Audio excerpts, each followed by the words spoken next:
رفیق غزنوی اپنے دور کے بہت بڑے اور نامور موسیقار تھے۔ انہوں نے کئی سپر ہٹ فلموں کا سنگیت دیا تھا۔ 1941 میں ریلیز ہونے والی سہراب مودی کی تاریخی فلم سکندر کی موسیقی مرتب کرنے کا اعزاز بھی رفیق غزنوی کو حاصل ہے۔ ان کے بارے میں کہا جاتا تھا کہ وہ بہت خوبصورت انسان تھے اور مردانہ وجاہت کا جیتا جاگتا نمونہ تھے۔ انہوں نے 2 شادیاں کی، ایک زہرہ بیگم سے اور ان کی دوسری بیوی کا نام تھا انوری۔ انوری سے ان کی بیٹی نسرین بھی اداکارہ تھی اور وہ بھی بہت حسین تھی۔ نسرین کی بیٹی سلمہ آغا ہے۔ ان کی دوسری بیگم زہرہ بیگم کی بیٹی کا نام پروین تھا۔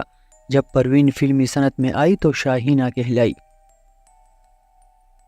شاہینہ کے بارے میں یہ متفقہ رائے ہے کہ پاکستانی فلمی صنعت میں ان سے زیادہ حسین اداکارہ اور کوئی نہیں آئی۔ سبز آنکھوں اور گنگریالے بالوں والی شاہینہ کے حسن و جمال کے چرچے ہر جگہ تھے۔ انہوں نے کل 8 فلموں میں کام کیا، لیکن ہوا یوں کہ ان کا حسن ان کی اداکاری پر غالب آ گیا۔ انہیں مختلف خطاب دیے گئے، کوئی انہیں جنت کی حور کہتا تھا اور کسی نے کوہ قاف کی پری کہا۔ غالباً یہی وجہ تھی کہ وہ متکبر ہو گئی تھی۔ اداکاری پر ان کی توجہ کم اور اپنے حسن کی حفاظت پر زیادہ تھی، لیکن پھر بھی انہوں نے کم از کم 2 فلموں میں بہت اچھا کام کیا تھا، اور ان فلموں میں انہوں نے جتنی اچھی کارکردگی کا مظاہرہ کیا، اس سے یہ ثابت ہوا کہ اگر ہمارے ہدایت کار ان کی فنکارانہ صلاحیتوں کو مزید نکھارتے تو وہ بہت اچھی اداکارہ بن سکتی تھی۔ کمال کی بات یہ ہے کہ اتنی کم فلموں میں کام کرنے کے باوجود شاہینہ نے اپنے حسن و جمال کی بدولت بے پناہ شہرت حاصل کی۔ ان کے بارے میں کہا جاتا ہے کہ جب وہ کراچی جاتی تو سندھ کے جاگیردار ان کے استقبال کے لیے موجود ہوتے تھے۔ ان کا فلمی سفر 50 کی دہائی سے شروع ہوا اور 60 کے آخر میں اختتام پذیر ہو گیا۔ شاہینہ کی پہلی فلم پنجابی تھی جس کا نام تھا بیلی۔ یہ فلم 1950 میں ریلیز ہوئی۔ اس کے ہدایت کار مسعود پرویز تھے، جن کا شمار پاکستانی فلمی صنعت کے بہترین ہدایت کاروں میں ہوتا تھا۔ شاہینہ کی اس فلم میں سنتوش کمار نے ہیرو کا کردار ادا کیا تھا، حالانکہ اس فلم میں سبیحہ خانم بھی تھی، لیکن ہیروئن کے لیے شاہینہ کا انتخاب کیا گیا۔ اس فلم میں تقسیم ہند کے بعد ہونے والے فسادات کے بارے میں دکھایا گیا تھا۔ چونکہ ان فسادات کے زخم ابھی تازہ تھے، اس لیے لوگوں نے اسے پسند نہیں کیا اور یہ فلم باکس آفس پر ناکام ہو گئی۔ اس فلم میں شاہینہ، سنتوش کمار اور ایم اسماعیل نے اچھی اداکاری کی تھی، لیکن اپنے موضوع کی وجہ سے یہ فلم کامیاب نہ ہوئی۔ سعادت حسن منٹو کے افسانے پر بنائی جانے والی اس فلم کے گیت ناظم پانی پتی، امریتا پریتم اور احمد راہی نے تخلیق کیے تھے، جبکہ موسیقی رشید اترے کی تھی۔ اتنی بڑی ٹیم کے باوجود بیلی ناکام ہو گئی۔ اسی برس ہدایت کار امین ملک نے شاہینہ کو اس دور کے صف اول کے مزاحی اداکار نظر کے ساتھ فلم جدائی میں کاسٹ کیا۔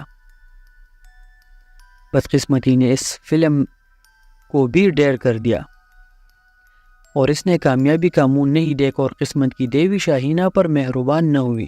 جدائی کی ناکامی کے بعد شاہینہ کو ہیروئن کے طور پر کاسٹ نہ کرنے کا فیصلہ کیا گیا اور انہیں سائیڈ ہیروئن کے طور پر آزمایا گیا۔ یہ فیصلہ بالکل درست ثابت ہوا۔ 1955 میں انور کمال پاشا کی فلم انتقام میں انہوں نے منفی کردار ادا کیا۔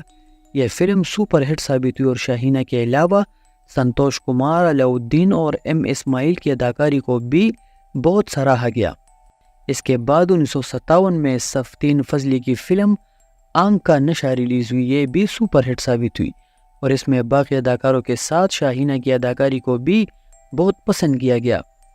1957 میں ہی نگار ریلیز ہوئی۔ اس کی ہدایت کاری کے فرائض نعیم ہاشمی نے سر انجام دیے تھے۔ انہوں نے اپنی اس فلم میں شاہینہ کو پھر ہیروئن کے طور پر کاسٹ کر لیا۔ فلم میں نعیم ہاشمی اور ایم اسماعیل جیسے اداکار تھے، لیکن یہ فلم بھی فلاپ ہو گئی۔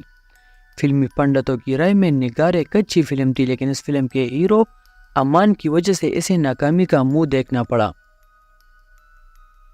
امان ایک نیا ہیرو تھا، وہ خود بھی ناکام ہوا اور فلم کو بھی ناکامی کی دلدل میں دھکیل دیا۔ 1960 میں شاہینہ نے فلم غریب اور پھر 1968 میں پاپی میں کام کیا۔ ایسا لگتا ہے کہ 1960 کے بعد ان کی فلموں میں دلچسپی ختم ہو گئی تھی۔ البتہ ایک بات طے ہے کہ وہ ایک باصلاحیت اداکارہ تھی جنہیں مناسب کردار نہیں دیے گئے۔ شاہینہ کی ہمیشہ یہ تمنا رہی کہ شائقین فلم انہیں صرف ان کی خوبصورتی کی وجہ سے ہی نہیں بلکہ ایک اچھی اداکارہ کے طور پر بھی یاد رکھے۔